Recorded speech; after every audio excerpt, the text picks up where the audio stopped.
This is Dr. Stewart at the Timonium Foot and Ankle Center, and we're going to talk about pain across the ball of the foot, which is also known as metatarsalgia.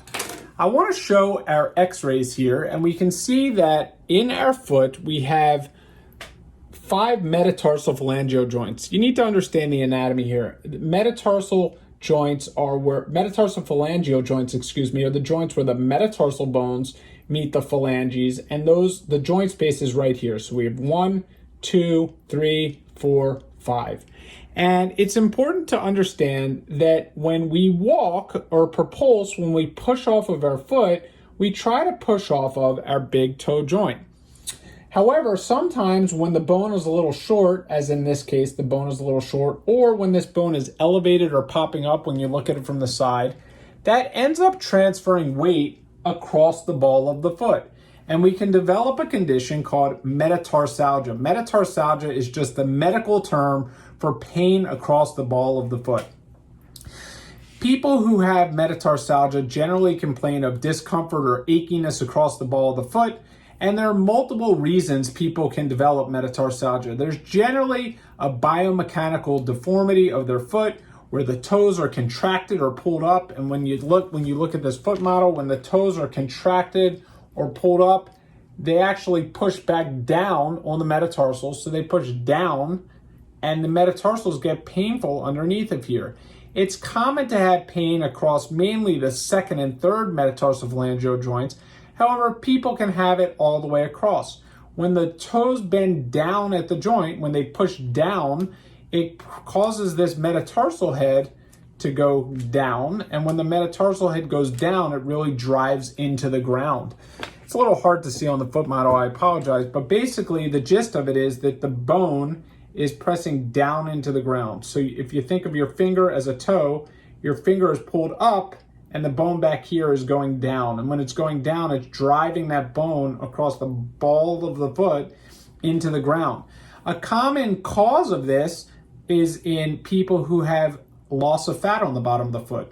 You know, we all want to lose weight in many areas of our body. However, unfortunately, weight loss on the bottom of our foot really is not a great place to have what we call fat pad atrophy or loss of fat. Sometimes that happens just through the aging process, and other times that happens because the toes, like I said, pull up, and when the toes pull up, they pull the fat away from the ball of the foot and they pull it forward, and we call that anterior meaning forward, displacement of the fat pad. And what ends up happening is those bones are now right against the skin and those joints are right on the bone. So when this happens, people get pain, and they get basically joint pain and achiness. Sometimes they get swelling, sometimes they walk on the outside of their foot, and it can be very uncomfortable. The good news is that we have a lot of great treatments available. So, you know, the symptoms of this are going to be pain, swelling, achiness, difficulty walking, and you're compensating your gait. The way we would diagnose this, you'll come in, we'll take some x-rays of your feet, we'll look at your anatomy, we'll do a physical exam, try to determine what the cause of your problem is, and we'll generally recommend a conservative approach that includes offloading your feet to some extent, whether this is with certain shoes or a walking boot, and then also making sure that we get you fitted for the proper custom foot orthotics that take the pressure away from that area.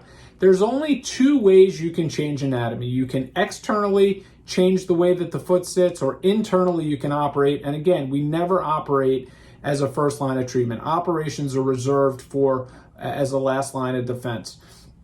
When we have patients with this condition, we really promote them to avoid barefoot walking. There are a lot of great sandals that we recommend that are very thick-soled. And when I say avoiding barefoot walking, that means in the house. Socks is considered barefoot.